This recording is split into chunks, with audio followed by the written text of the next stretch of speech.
सबसे प्यारी है, माँ तू जग में न्यारी है।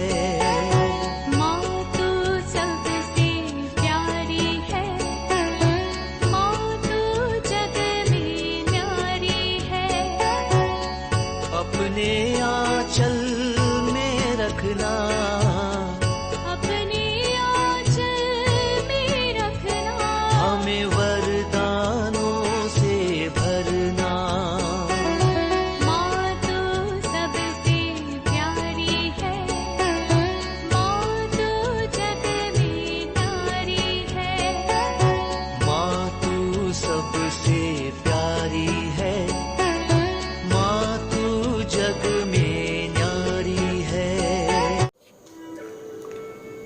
पिता, पुत्र और पवित्र आत्मा के नाम पर आमीन। आप सबों को जय यीशु। आज हम लोग ईस्टर पर्व मनाते हैं।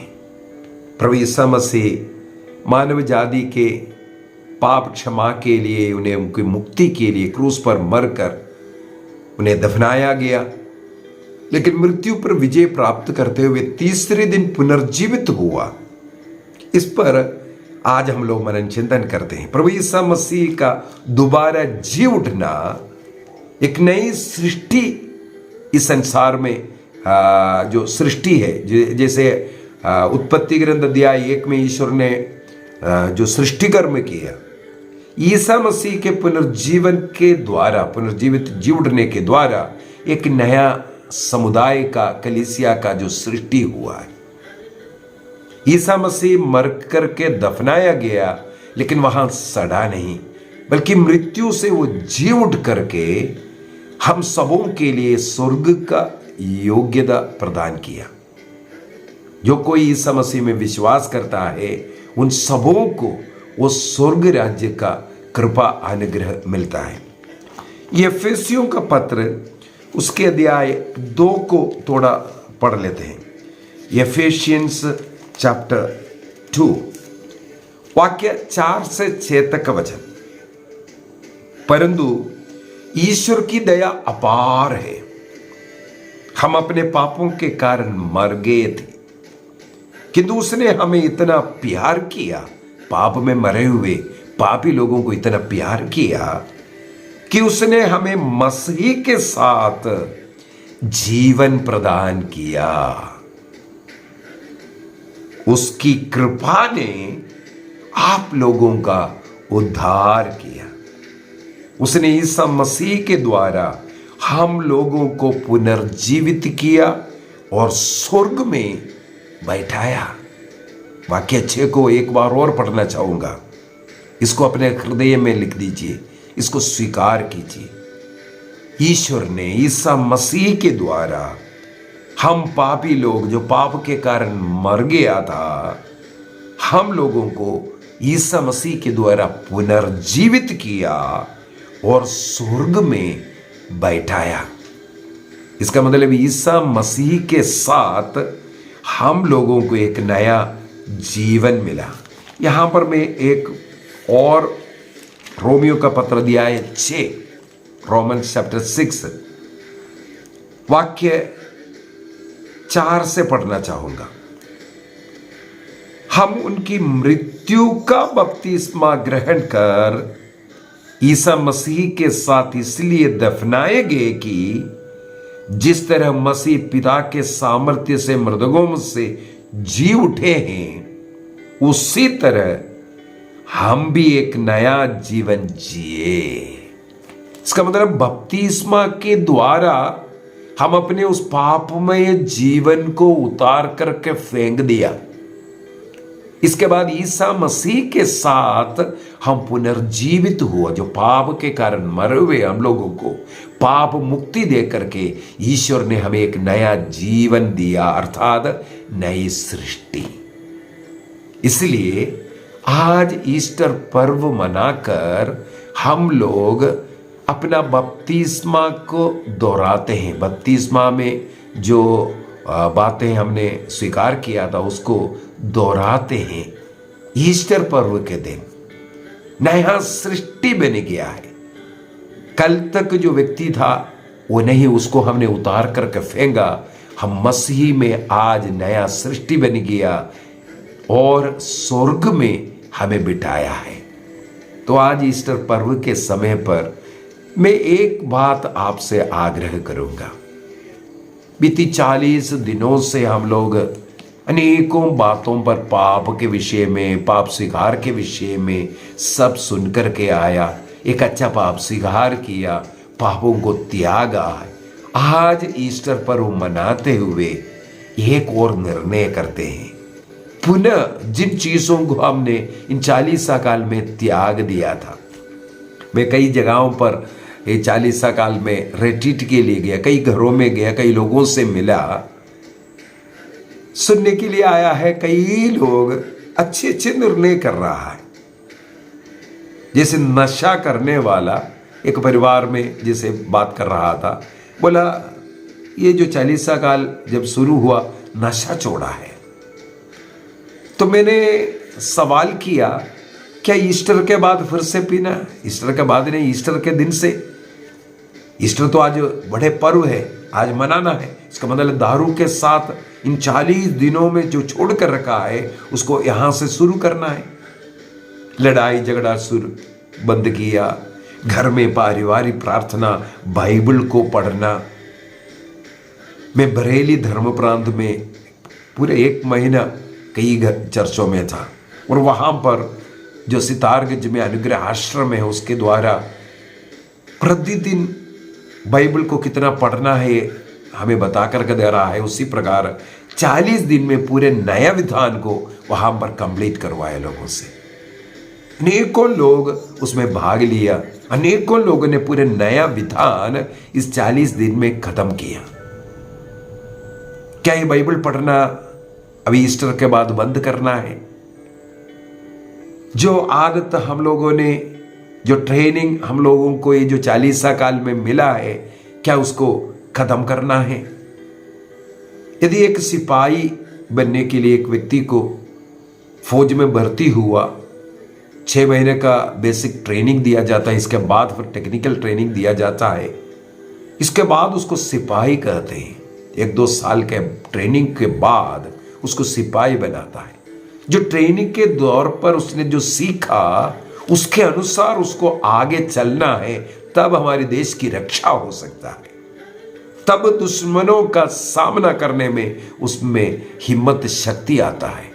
जो कुछ ट्रेनिंग तौर पर सीखा, 40 काल कलीसिया द्वारा हमें ट्रेनिंग दे रहा था, कैसे हम पाप को छोड़ करके रह सकता है, नशे को छोड़ करके 40 दिन कैसे रहा, ये ट्रेनिंग था। किस लिए? इसके बाद वो नशा करना ही छोड़ दे, लड़ाई झगड़ा छोड़ सकता है, हम प्रतिदिन पारिवारिक प्रार्थना कर सकता है। ये 40 दिन हम लोगों ने इस प्रकार जीवन जिया। ये ट्रेनिंग था, जो ट्रेनिंग मिला है इसके बाद हमें इसको कंटिन्यू करना है। रोज अनेकों लोग 40 काल में मिस्सा बलिदान में गया, योग्य रीति से परम प्रसाद को ग्रहण किया। अभी अगला 40 काल तक इंतजार नहीं करना। यदि हर सप्ताह पाप स्वीकार करना है या 15 दिन में या महीने में कम से कम एक बार पाप स्वीकार कर हमें योग्य रीति से परम प्रसाद को ग्रहण करना। कृपा की अवस्था में ही पाप स्वीकार करने के बाद ही प्रभु का शरीर और रक्त को ग्रहण करेंगे, ये एक निर्णय करना है। 40 काल में इसलिए एक नियम हम लोगों को मिला था, पास्का काल में योग्य रीति से परम प्रसाद को ग्रहण करना हर कैथोलिक के लिए नियम है।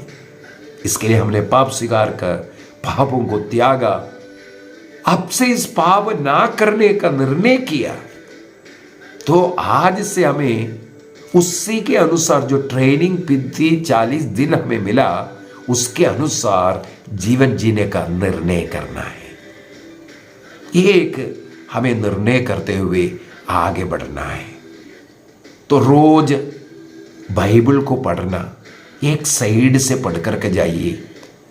पारिवारिक प्रार्थना रोज शाम के समय पर 1 घंटा प्रभु के नाम पर परिवार मिल करके, 1 जन नहीं 2 जन नहीं, परिवार में जितने भी लोग हैं सबों को बैठ करके 1 घंटे का प्रार्थना, ये घर का पवित्र घड़ी है। उस समय पर हमारा घर स्वर्ग बनता है। उस समय पर ईश्वर स्वर्ग छोड़ करके हमारे परिवार में निवास करता है।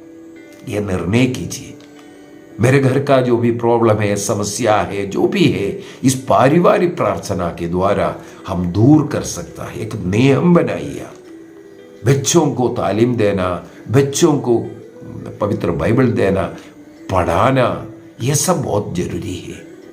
पाप से दूर रहना, एक निर्णय कीजिए। हम लोग दानियल के ग्रंथ अध्याय 13 के अंदर एक सुसन्ना के विषय में पढ़ते हैं। वाक्य 3 से अगर पढ़ेंगे, सुसन्ना के माता पिता बचपन से उन्हें ईश्वर भक्ति में पालन पोषण किया, उन्हें धर्म ग्रंथ सिखाया। इस कारण उस युवती के जीवन में ऐसा एक संकट आया, 2 न्यायकर्ताओं ने उसके साथ पाप करना चाहा। न्यायकर्ता के हाथ में है अभी, वो जो निर्णय करे उसके अनुसार सुसन्ना का जीवन होना है। वहां पर सुसन्ना आह भरते हुए क्या कहती है, यदि मैं इनकी इच्छा के अनुसार अपने को अर्पित करेंगे, मैं ईश्वर के नजर में मर जाऊंगी। यदि मैं इनकी इच्छा के अनुसार यदि अपने को अर्पित नहीं किया, इनके हाथों से भी मैं बच नहीं सकता, मृत्यु तय है। कैसा मृत्यु? तब सुसन्ना कहती है, ईश्वर के नजर में पाप करते हुए मरने की अपेक्षा मैं इनके हाथों में मरना चाहती हूं। वो पाप करने से दूर भागती है। हमें आगे मिलते हैं सुसन्ना को किस प्रकार दानियेल के द्वारा बचाया जा गया है। ईश्वर ने पवित्र आत्मा दानियेल पर उतरा और उस दानियेल को प्रज्ञा मिला। दानियेल के द्वारा सुसन्ना को बचाता है। जो षड्यंत्र रचने वाले उन न्यायकर्ताओं का मृत्यु होते हैं। इसके बाद हमें भी यही निर्णय करना है, मेरा शरीर ईश्वर का मंदिर है। ना नशा कर करके, ना व्यभिचार, ना वासना के पाप के द्वारा ईश्वर के इस मंदिर को मैं कभी अपवित्र नहीं करूंगा।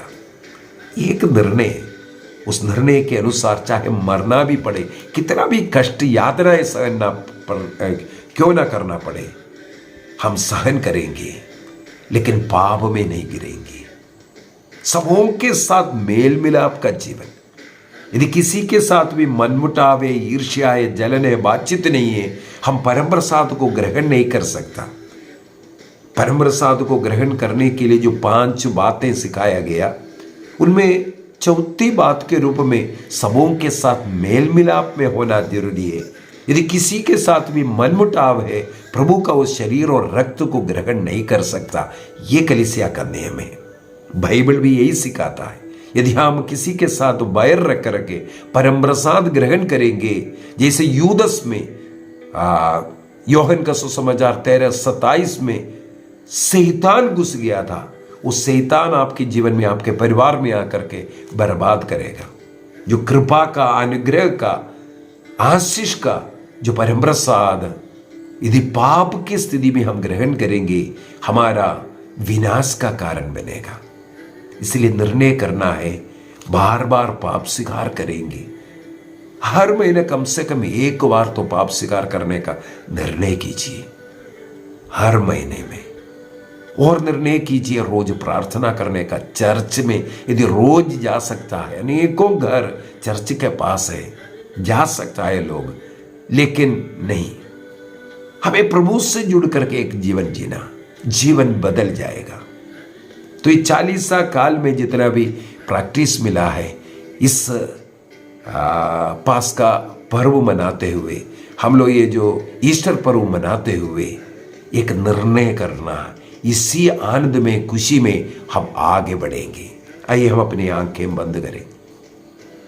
मैं प्रभु से प्रार्थना करता हूं, जितनी भी लोग इस वचन को सुन रहा है, उन्हें अपने जीवन में एक निर्णय करने का, रोज व्यक्तिगत प्रार्थना, बाइबल पढ़ना, प्रार्थना का जीवन जीना, और घर में रोज पारिवारिक प्रार्थना, 1 घंटा पूरे परिवार मिलकर के प्रार्थना करने का निर्णय कीजिए। निर्णय कीजिए। यदि संभव है तो रोज मिस्सा बलिदान में जाएंगे। हर इतवार हुक्म पर्व पर नियम के अनुसार हमें जाना ही है। जो व्यक्ति घर में बैठता है इतवार के दिन किसी ऐसा कार्य के लिए, उस इतवार के बाद जो आने वाले दिनों में, सोमवार से लेकर के जो शुक्रवार तक के दिनों में, हम लोगों को मिस्सा बलिदान में भाग लेना। सप्ताह में एक दिन इस प्रकार मिस्सा बलिदान में जरूर भाग लेने का निर्णय कीजिए। निर्णय कीजिए पाप से दूर रहने का। जो कुछ हमने इस समय पर छोड़ा है, नशा हो या अन्य पाप, उसमें दोबारा ना गिरने का निर्णय कीजिए। इस प्रकार हमारे घर में प्रेम, आनंद, शांति आवे।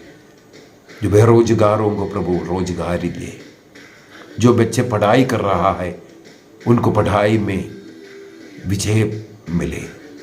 जो एडमिशन के लिए इंतजार कर रहा है, सही एडमिशन बच्चों को मिले। अविवाहितों को जीवन साथी मिले। प्रभु का अनुग्रह आशीष हर एक घर में, हर एक युवक युवतियों में आवे। जो निसंतान दंपति है उन्हें संतान की आशीष। हर एक घर प्रार्थना का घर, पति पत्नी बच्चे सब मिलकर के रोज प्रार्थना करें, आपका जीवन बदल जाएगा। प्रभु आप सबों को आशीष दे, कृपा दे। Happy Easter. आप प्रभु आप सबों को अनुग्रह दे, आशीष दे।